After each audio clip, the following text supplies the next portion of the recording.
guys, and welcome to another episode of Costa Rica Real Estate and Investments with me, your host, Richard Beckson.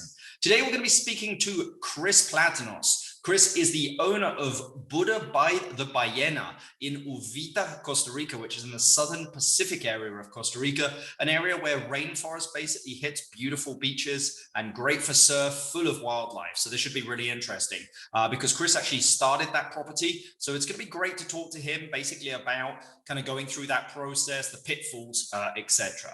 So we're going to be talking a lot about, again, about business, also having employees here, and also opportunities that are available to expats in the area. Remember, if you have any questions for Chris or future guests, feel free to comment away. And also Chris's contact details are in the description. So let's get started. Good morning, Chris. How are you doing? Morning, Richard. How are you doing? Very, very good. As I said, well, I think we were just chatting a little bit before. I've got a bit of a slow start here in the morning, but maybe it's the clouds because it's not that sunny this morning here in Heredia. So it happens. How's the weather there? How's the weather in Uvita? Sunny and 75 right about now. It's a great day to hit the beach. Exactly. There you go. There you go. Well, you've been down here a while now, 3 years, if I'm correct, right? That is correct. Yeah. And I'm sure during those 3 years, you've seen some interesting things. But I mean, what has surprised you recently? Recently I've been really pleased with how quickly the Costa Rican government, or not even the government, but tourism has come back. I was more than a little concerned when COVID hit that it would be 2-3 years before people were traveling again. But the fact of the matter is people have been cooped up for the last year and they're so anxious to get out. And Costa Rica checks all those boxes for those people that are completely fed up with being in quarantine. Yep. Mandated or otherwise. And, they're coming here in droves. We've been largely unaffected by COVID. I mean, we were safe. We closed our doors for a minute because it was a smart thing to do. Yep. But once we reopened, it's been as good as the previous year, if not better. Well, Chris, you own Buddha by the Ballena, right? In Uvita. The Buddha by Ballena. Yes, we do. So explain a little bit, what is that, if you don't mind me asking? Well, it's a 3-unit boutique mini hotel. Okay. When we bought it, it was basically a rundown apartment complex. There were 3 individual casitas, little houses, right? And I don't want to say they were falling in the ground because the bones were good. The concrete walls, interior and exterior, were solid. The roof was solid, although the techo, the roofing material itself had to be replaced. And we saw an opportunity because in the States we're flippers to buy something, leverage our expertise, which is rather unique, largely within Costa Rica. It's actually exceedingly unique, and build something really special. And that's what we did. We redid everything from the roof, the insulation, all the way down through and under the ground. Wow. Yeah, so it's completely redone and it's rebuilt to US code whenever it's economically possible, not even feasible, but economically possible to do. And it's made all the difference in our business. Why did you decide to buy, if you don't mind me asking? Why not build? What was the process that you guys went through? Why did you invest in Costa Rica to begin with? A lot of questions, but we'll break them down. Why did I invest in Costa Rica to begin with because I came here about 15 years ago and fell in love with the country. The Pura Vida lifestyle, the mentality, the people, they're so genuine. But I'm also a businessman. My entire life, I've been a serial entrepreneur, and what I saw here was untapped potential, not unlike the wild, wild west, which is actually a pretty good metaphor for the country in a lot of ways, right? People looked westward in the United States about 100 years ago and saw the opportunity to take a risk and that it would pay off. And that's very much the same thing that we did here. This property, when we bought it, it was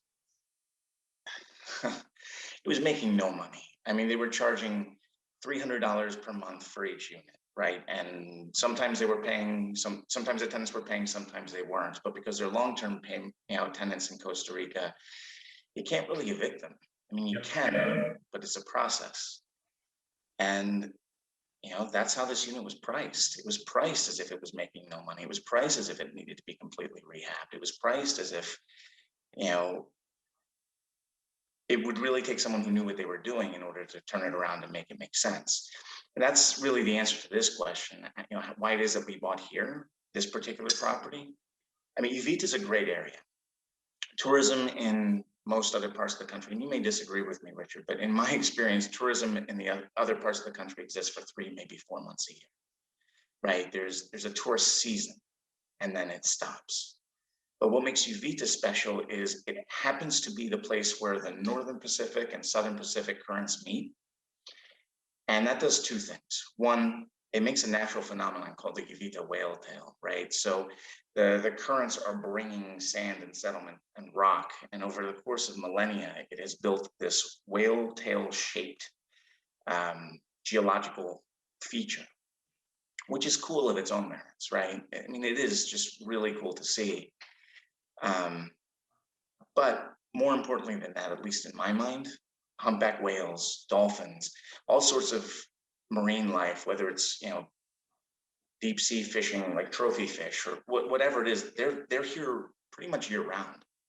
So mama humpback whale comes with her cubs from the Southern Pacific, during the winter in the Antarctic, right? So she comes up and it's like July, August, September. She's here with her cubs. Mama humpback whale comes down from the north, rather, during what I consider to be the traditional winter months, right? So November, December, January, and people come here in droves.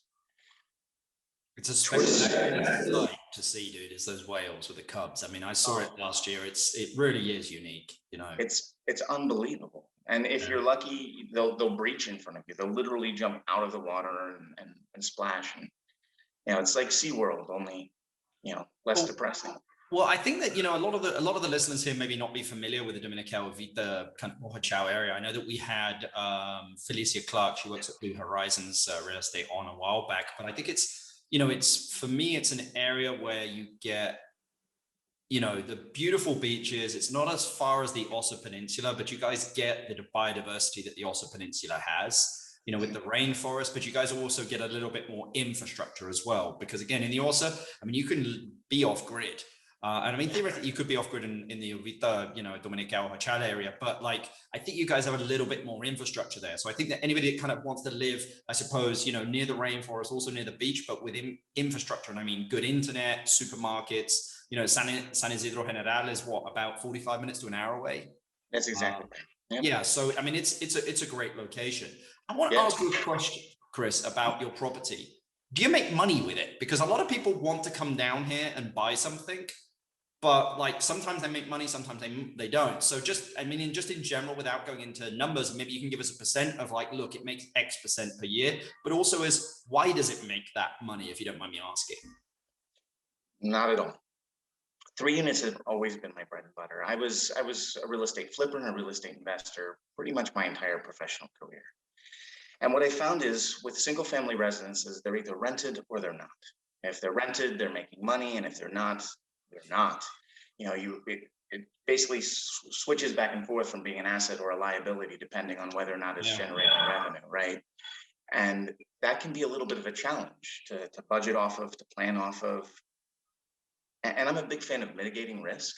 I always have been, and maximizing profit, right? And so to do that, you're always looking for abilities where you can use economies of scale. 3 unit to me is the absolute perfect buy. I'm working 1, maybe 2 hours a day, right? Marketing this property, advancing my family's causes and championing my family's cause as it relates to this unit, managing prospective tenants, Airbnb inquiries, whatever it may be. And we're actually right now offering the unit for sale at $395,000. At that number, based upon what it is that we're generating in revenue, it's a 16 cap.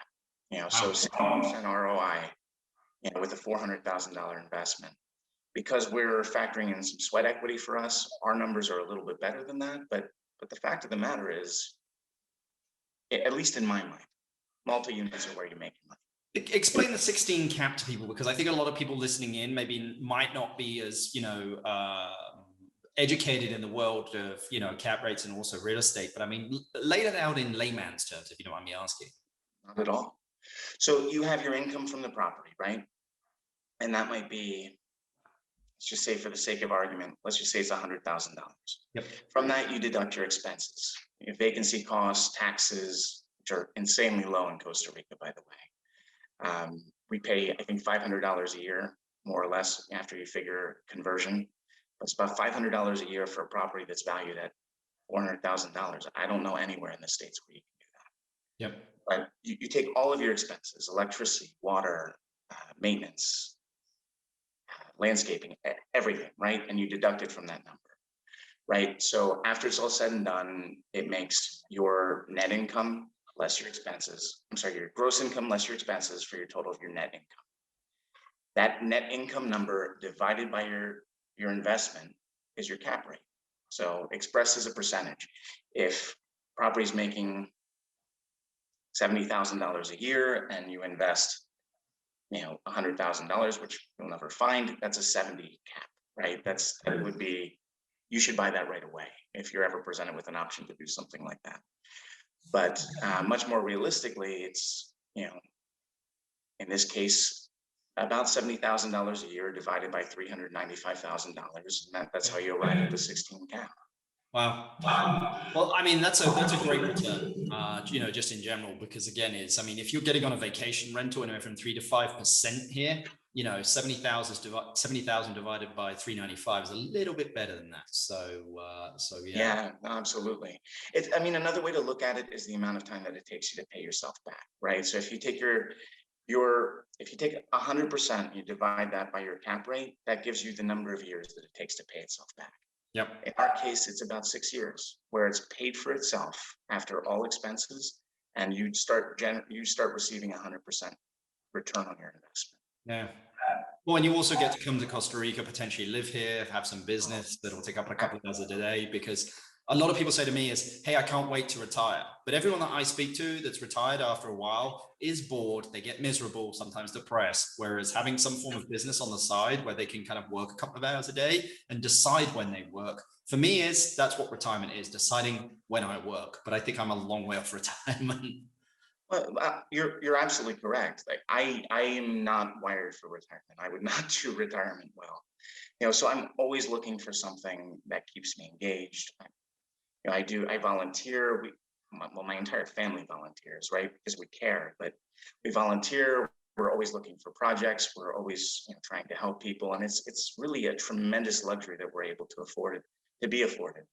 And the other point, which I wanted to mention, and I think we might get into this a little bit more later, but we receive this income as foreign derived income, right? Because it's foreign derived income, there's something in the United States that's known as a foreign derived income exemption.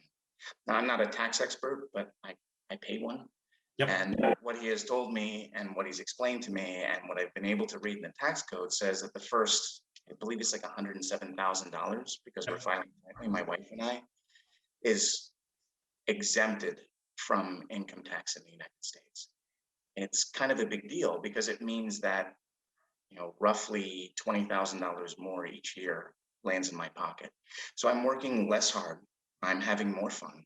Yesterday, my wife and I, it wasn't an anniversary or anything. We just impromptu went to a local waterfall, which I won't give you the name of because it's kind of a secret, but there was literally no one else there. We and my 11-year-old son were hanging on a rope swing, having a wonderful time. And, we're earning money. It's kind of a crazy way to think about it, but you don't have to live chained to the office. That was the lifestyle change that I was looking for when I wanted to move to Costa Rica, and that's what it is that we found here. It's really remarkable. Well, congratulations to you, because I know a lot of people try and find that, and it sounds like you've found it, or you're as close to it as you wanted to. So let's jump back a little bit kind of into, again, you took a renovation project. Whenever anybody wants to build something here, I always say to them, you better really want to build, from scratch, because it's a process. But again, it can be a beautiful process. Whereas buying something that's already existing and then kind of renovating it is a much quicker and easier, because again, when it comes to permits, you just need a renovation permit, which is, a refurbishment permit, which is very easy in the municipality to get. But what challenges did you face in doing what you did? That's a wonderful question, and I do want to circle back, but you do make an excellent point. Building in Costa Rica is something that's really, really a tremendous challenge. Getting ISE, which is the electrical company, to sign off on you being able to build, getting the ASADA or AYA, the water companies that are here in Costa Rica, to give you a permit to build.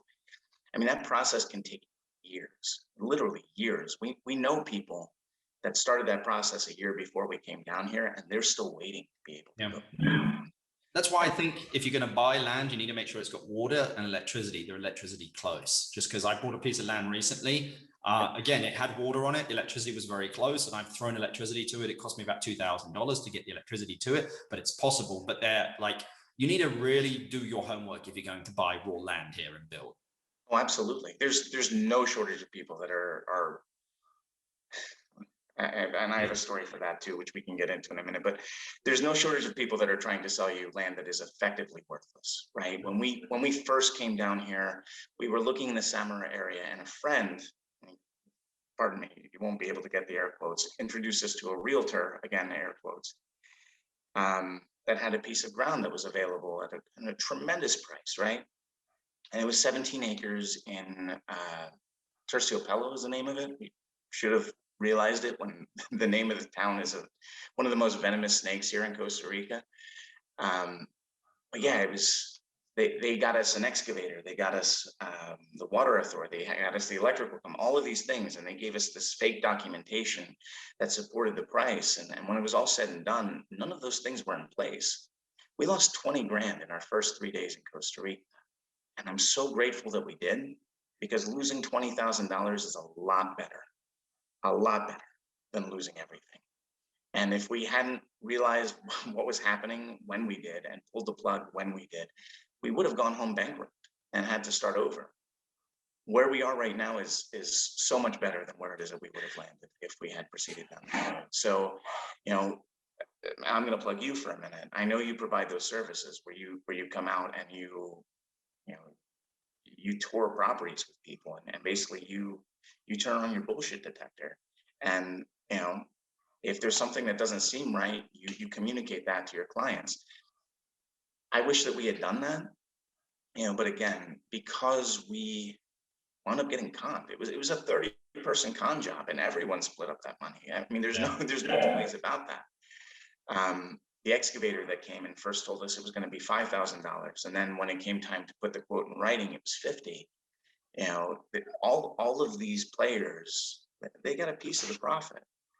And I think it comes back to is, again, and I always ask realtors, how do you find a good realtor? I mean, you probably want to find one that's been around for a while, that has good references, etc. But also is, make sure you've got good advisors, make sure you've got a great lawyer.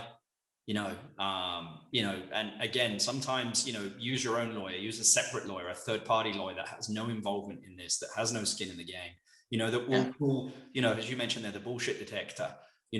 I've done it numerous times with people, where somebody has said that, yeah, this is going to give you a 10% return. And I'm like, I don't see it, but not with HOA fees that high. I don't see the 10% return knowing the market that I see, or, hey, water's just coming in here. And I'm like, well, in Avellanas, water comes to a certain extent, but, there are no water meters here, and I'm not too sure whether they're giving water meters out at the moment. So, if you're going to buy land, make sure it's got a water letter, but, have the realtors, really do some thorough background check on that water letter. So yeah. But let's jump back to kind of the buy versus build, because I think it's apparent here is that, like, look, if you can get something pre-existing and, then refurbish it, it's going to be a lot quicker, a lot easier. It has water, it has electricity. When you do your background check, you'll be able to do very quickly, because again, it's a running business with like a history. But I mean, what challenges did you face when kind of going through that? I mean, that process of, I suppose, refurbishment. I mean, like everything else, right? There's really two ways to proceed in Costa Rica. The first is you go through the experience that we're accustomed to, and you get gringo damaged, right? Our pricing, because we went with a contractor that spoke English, that was familiar with North American construction, all of those things was significantly higher than if we had gone with the Tico, at least on paper, right?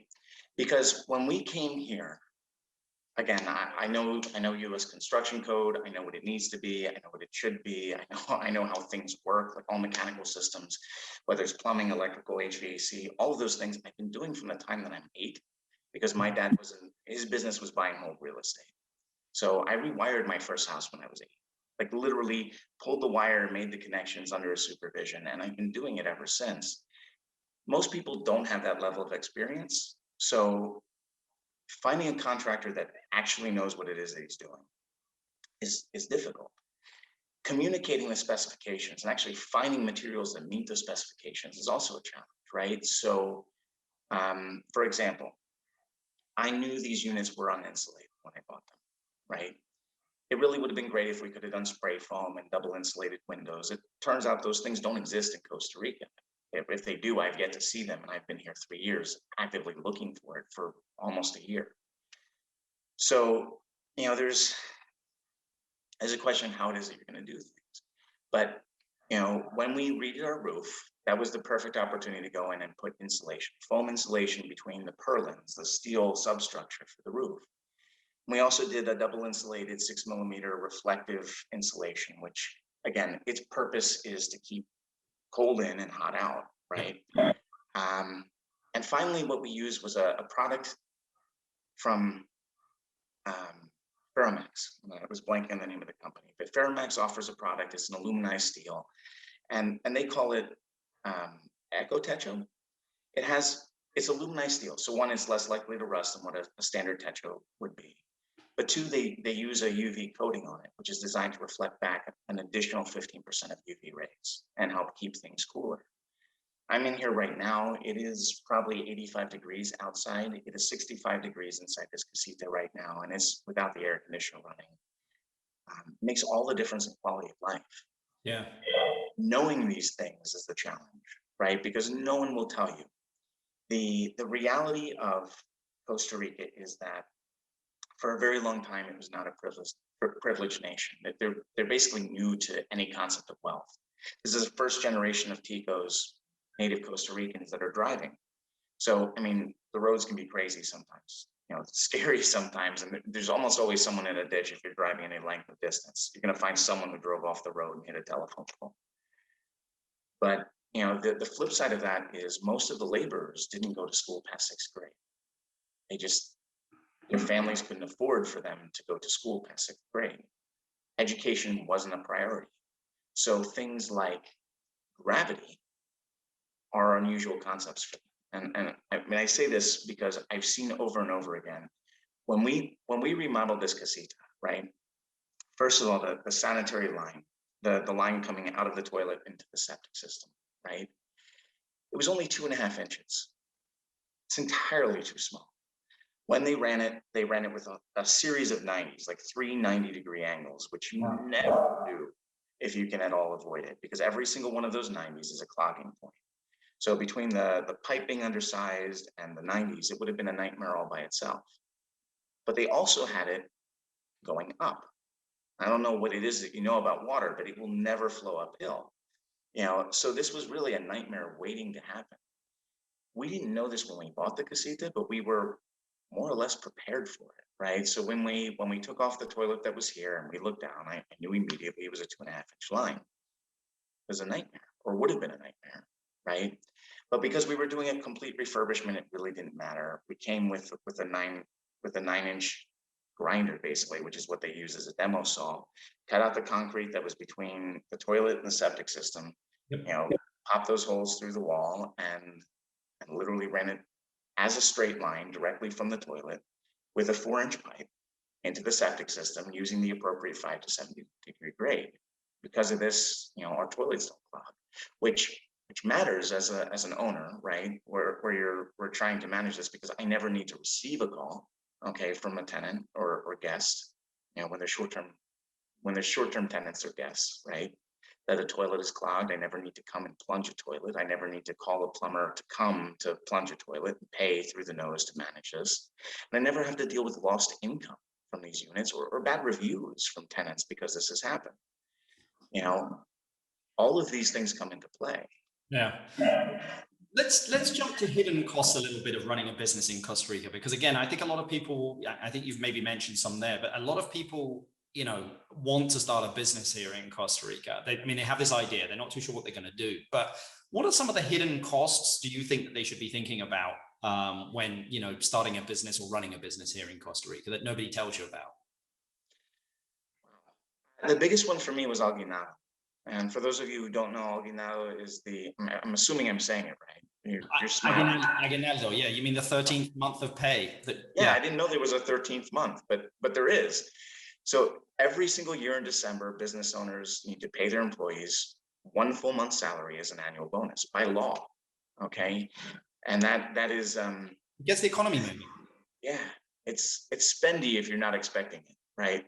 So for me, that was my biggest surprise. In December, like we're trying to figure out Christmas, you know, for our son and everything else. Getting presents here is a whole other thing, right? But then, you know, we get advised by our attorney 2 days before Aguinaldo is due that we need to pay this thing.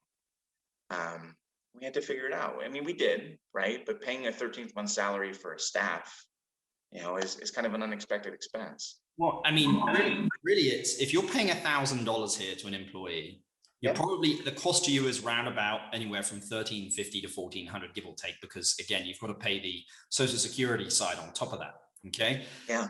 When you pay in December, say that you pay that person $1,000, so you pay them $1,000, say $350 goes to the Social Security here.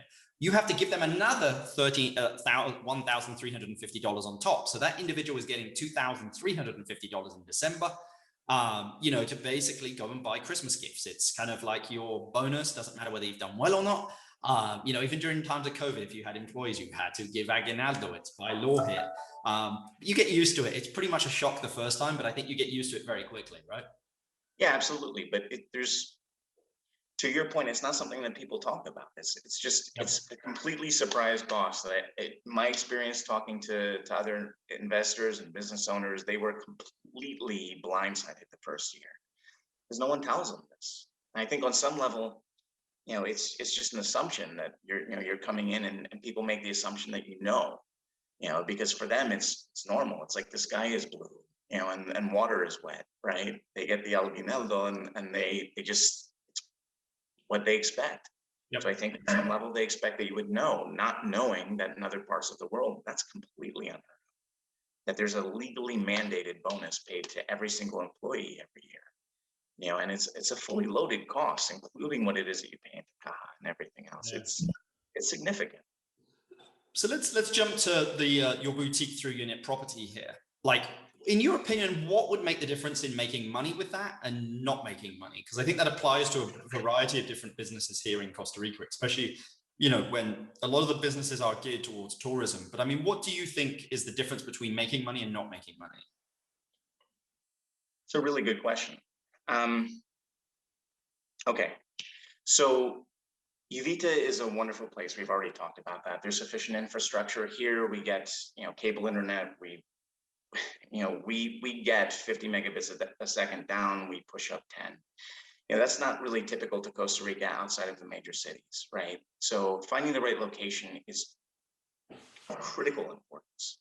Having reliable infrastructure. These are things that tourists absolutely take for granted, right? But they are hardly a given in Costa Rica. So we do have power outages, right? But in general, they don't last more than 2 minutes. 95% of our power outages here, where we are, don't exceed 2 minutes. Water really doesn't go out, you know, because it's fed from the mountains. It doesn't really have to run all that far. But again, that's not true in the vast majority of Costa Rica. Even in San Jose, water goes out quite frequently because it's an overpopulated area. Here, the population is appropriate. There is sufficient water because during the rainy season, we can see 1 inch of water a day, right? All of these things, the mountains are always gushing water. There's springs, and that's what feeds these tanks up in the mountains.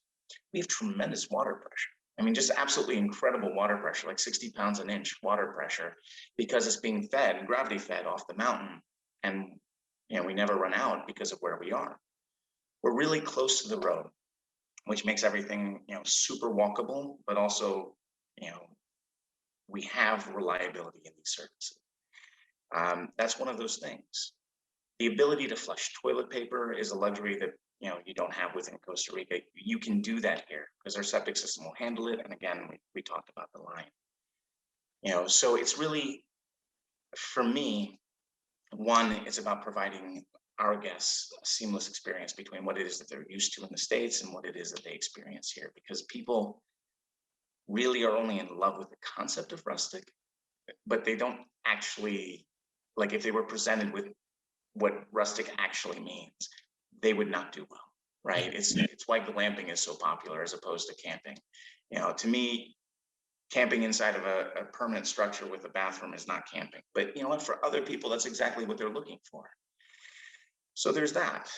But really, where we have differentiated ourselves is we have turned staying here into.